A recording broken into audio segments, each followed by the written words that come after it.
Greetings and welcome to Hexed Encountered. I'm Joe. In this video, we'll be doing a first look at the game Red Dragon Green Crescent Deluxe Edition. This is from Decision Games, originally designed by Bruce Costello. This new edition is designed by Joseph Miranda, and it is an upgrade and combination of two games that appeared in, I believe, Strategy and Tactics. So this deals with a near future or near contemporary fight in the Pacific and Indian Oceans between, I guess, basically China on one side and the U.S. on the other side, with other participants as well. So as I mentioned, this is designed originally by Bruce Costello, and the new one is designed by Joseph Miranda. And this is a pretty thick box, as you just saw. It is also heavy. So this is the deluxe edition, and yes, Red Dragon Rising was from Strategy and Tactics number 250, and Red Dragon Green Crescent was from Modern War number 1, the very first edition of Modern War. So, which is no longer around. I think they got around 50 issues of that. But in this case, it's a strategic level simulation of hypothetical future conflicts in and around East Asia, the Indian Ocean, and the Middle East. The time frame is the not too distant future, roughly between 2024 and 2035. And it's mentioned that it's based on Red Dragon Rising and Red Dragon Green Crescent. It's a two-player game adaptable to multiplayer and solitaire play, with three primary scenarios allowing for play on either map or a combined game across both. Okay, so we have our systems rule booklet inside, scenario and variant booklet as well. Two 22 by 34-inch mounted game maps. That kind of accounts for the weight. 528 5/8-inch die cut counters. That's 3 counter sheets. 5 player aids, 2 notepads, 3 6-sided dice, and storage bags. 2 players, 2 to 6 hours playing time. Map scale 1 inch equals 150 miles or 241 kilometers. Unit scale for air, we've got combat wings. For naval, we've got groups and squadrons. And for ground units, we have brigades and corps. Complexity is medium. Solitaire play is medium. I am going to bust into the box. Okay, shrink wrap has been removed. Let's get this box open. The big ones are always harder to open. More depth, I suppose. Here are our 3 6-sided dice. Baggies, always welcome. Then we've got, right at the top here, we have the scenarios, variants, and optional rules. Then we have our system rules, so we'll take a look at this first. Let's pull this out and go over here. We'll move this to the side for the moment and take a look at our rule book. All right, nice table of contents here. Using the case system. This is rules version 4. You can see the sections. Then we've got our introduction. This is very, standard Decision Games kind of rule formatting here. The text is not super large, but it's certainly legible. So you've got your introduction here, giving kind of the history of the two games between Strategy and Tactics 250 and Modern War 1. This is the deluxe edition. This one accounts for the developments in the strategic situation since the original games were published. People's Republic of China has in recent years established bases, or at least basing rights, throughout the Indian Ocean. Russia's engaged in a war in Ukraine. 2021 Taliban victory in Afghanistan shifted the perception of the power of the United States and its coalition powers. So you get your setup here in terms of the scenario that we're talking about in this region and what's going to be going on potentially. Game scales, a designer note. There are such things as aerial refueling for tactical aircraft, but within the context of the game, the range represents the local area of operations. Okay, the central game system is based around discrete operations or ops, usually involving movement and combat for individual units. We've got no fog of war. Due to the vast array of intelligence and technological assets both sides would have available. That's a pretty good point. Tips if you already know Red Dragon Rising and Red Dragon Green Crescent. There are many changes from the previous game, some obvious and some subtle. You should read the current rules in their entirety and note new rules and changes. Okay. Optional rules and player agreement on those. Player side terminology. You've got the Eurasian side, which is the People's Republic of China, Russia, and their allies. The coalition is the United States of America and its allies.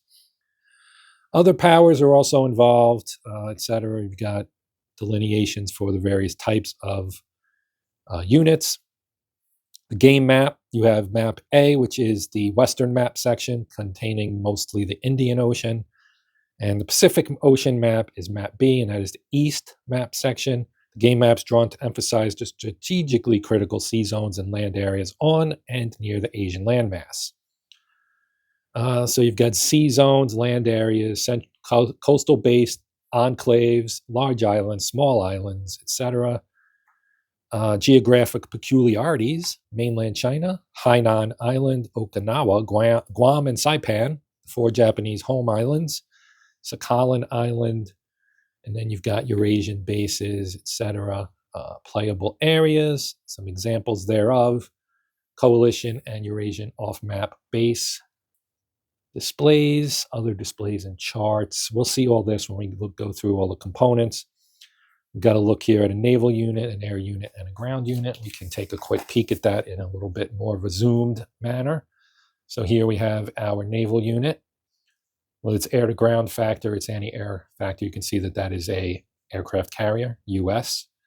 It's got an anti-sub factor, naval category symbol, anti-surface factor, and a ship type, which is CVN. Our air units, that would be an F-35I. And you can see the nationality, the stealth and long-range indicators, and the aircraft type. And up top, we have our ground unit with its anti-ground factor, anti-air factor, anti-surface factor, and anti-sub factor, as well as its unit type and its unit size. And you can also see the nationality on there as well.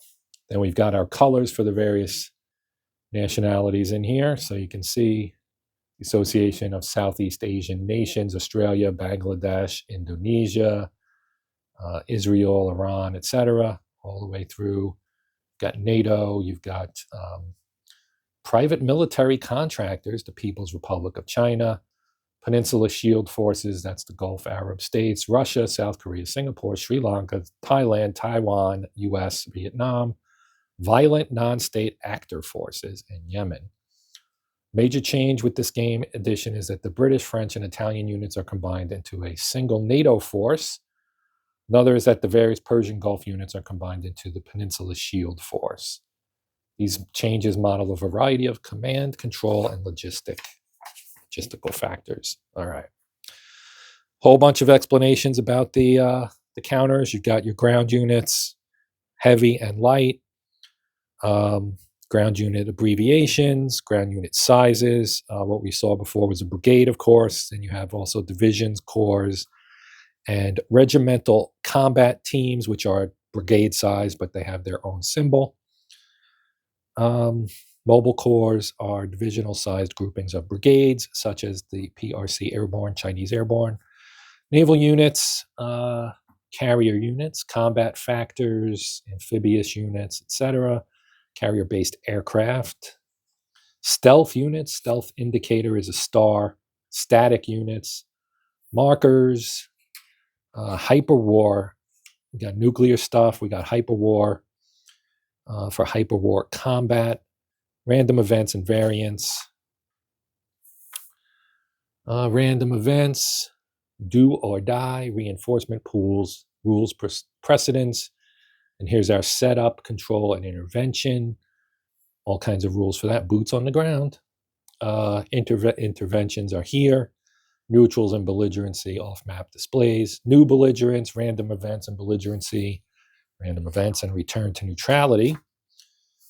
How to win, Section 4. Sequence of play is Section 5. So we've got game turn op cycle, phase 1, Eurasian first player random event, pre-check. Then the Eurasian random event resolution if called for by the phase 1 die roll. Phase 3 is the Eurasian ops. Phase 4 is coalition random event pre-check. 5 would be the coalition random event resolution if it shows up in phase 4. Phase 6 is the coalition ops. Then you have your end of turn op cycle. Important notes are in red, as you can see. It says important right there and right there. Random events and the explanation of those. Stacking mobility restrictions and bases is Section 7. A whole lot of explanation about this. This is an area where you've got a lot of rules, apparently. Base operations, the Spratly Islands, the Philippine Straits, just various areas. Then you've got special exceptional cases for China, Russia, more designer notes, North and South Korea, and how the Koreans work in this. Then we move over here. Even more, we're at 7.9.14. We've got India, Pakistan, Myanmar, Thailand, and Bangladesh, Iran, the Peninsula Shield Forts, Yemen, and so on. All kinds of stuff here, even Djibouti. US, NATO, Australia. Then we've got the ops section, Section 9, basic operational activation, theaters and operations, optional operations, conducting operations. That was 8, sorry. 9 is movement and your general rules for that. Islands and skip moves, land-based aircraft, air, long-range and short-range air, to be specific, naval units, ground unit movement, light ground units at sea, heavy ground units at sea, amphibious and combat. The PRC air cushion vehicle flotilla, that's interesting. Special ops units, logistical limits for the PRC on map A. Map A, of course, being the western map. So that would be some power projection from China because it's not quite as local to their homeland. The PRC in Myanmar, Russia and Iran, the Suez Canal. And then combat rules are in Section 10. As you might expect, there's going to be a decent amount of rules for combat because it's fairly complicated, modern combat. Then we've got abstracted wars, war in Korea. The War in Korea rules are for the Red Dragon Rising and the Red Dragon Green Crescent combined game. Oops, sorry. Chair with my leg on the floor prior to the outbreak of war, starting a Korean War. So we've got all kinds of stuff here for Korean War. Indo-Pakistani War. So yeah, we've got some old grudges coming to the forefront, possibly. Hyperwar combat, so optional rule for that. And that is that. And then you have the scenarios, variant, and optional rules. So this would be where those rules for Korea and the Indo-Pakistani War would be involved. So here you've got the Red Dragon Rising scenario with the forces and their locations laid out. U.S. forces, Australian forces, Japanese forces, coalition player, the Eurasian player, etc. Then we've got the Green Crescent scenarios. So this would be on the Western map, or map A, as it is termed here. And again, you've got setup information, including Diego Garcia, NATO forces, India, the Indo-Pakistani war display, Green Crescent scenarios. So you've got various scenarios here for Indo-Pakistani, Sino-Pakistani, Persian Gulf crisis, oil war redux, all kinds of stuff here. And then we've got the Red Dragon, Green Crescent combined game. This is the one where you could have Korea in it, I believe, according to the previously seen rules here. Optional counters, a whole lot of these, various countries, as you can see. And then we've got scenario variants. And Yeah, all kinds of stuff in here, variants. Taiwan microchips. Russian blue water operation. There's some interesting things in here. Saudi-Iranian treaty. Petrodollar crisis. Combined game variants. War in Europe. Orbital war. Pretty neat, pretty neat. So this looks pretty interesting. Now let's see what else we've got in the box here. We have a pad, a pad for the operation cycle log. So you can note down things like your random events and your operations here. Then we have our random events table. And this is also a pad, so you would be able to note them down here, right? And so on and so forth. That's pretty cool too. Air operations. So this is a player aid. Inside a player aid.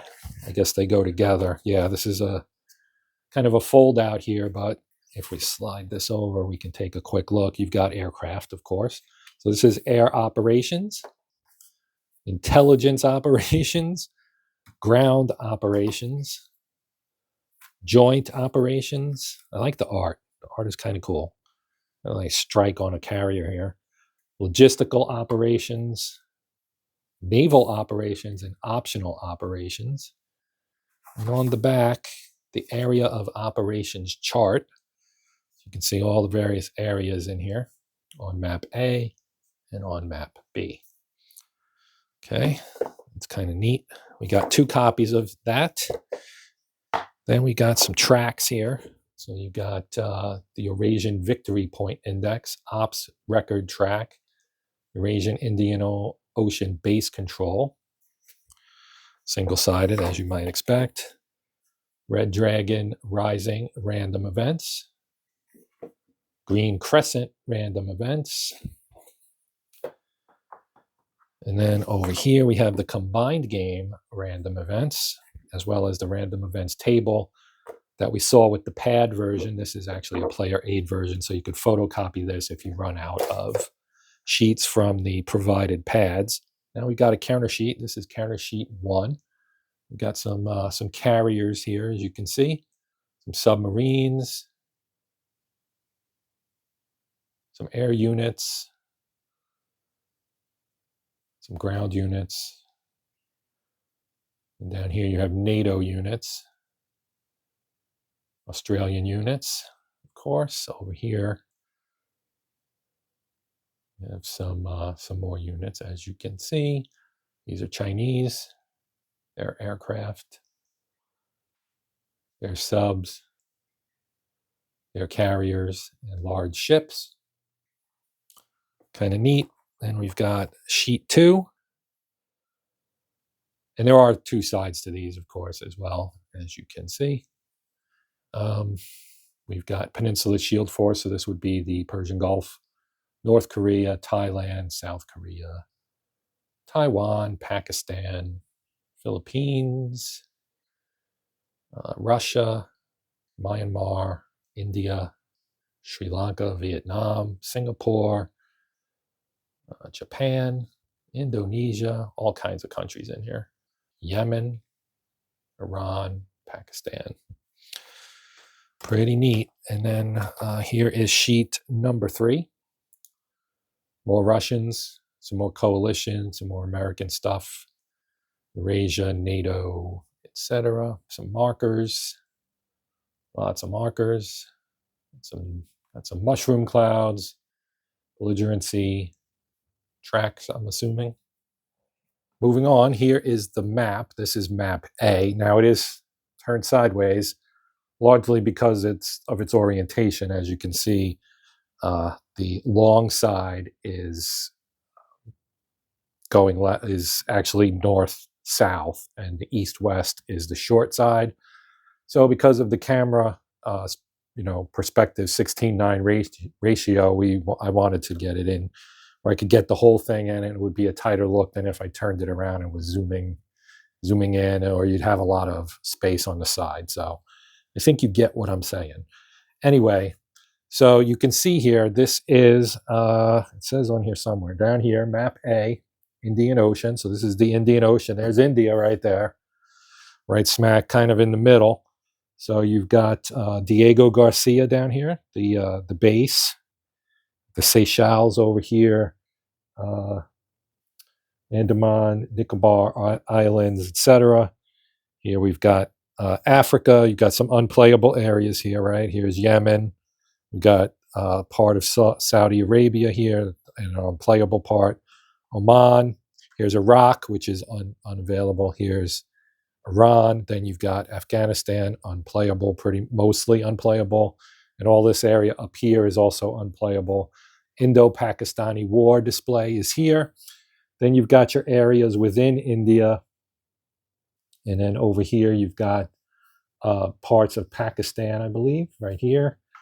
And Bangladesh, which is unplayable as well. Bhutan, Nepal, etc. Right? Markers display is up here. We've got our terrain key at the top. Coalition eliminated units and withdrawn units. The NATO off-map display is on this map as well. And then you've got the NATO Africa transit display down here in the corner. So you get a good look at the map. It is mounted. It is pretty nice. Nice and thick. And it lays pretty flat. I mean, I pushed on it a little bit, but I didn't fold on it or anything, back fold lightly or whatever to try and flatten it out. It laid out pretty flat on its own. So that's good. Now I'm going to pause a moment and switch to map B. Okay, and here we have map B. This is the eastern map. So, of course, we have Russia up at the top, and Japan is here. We've got Korea, north and south, right?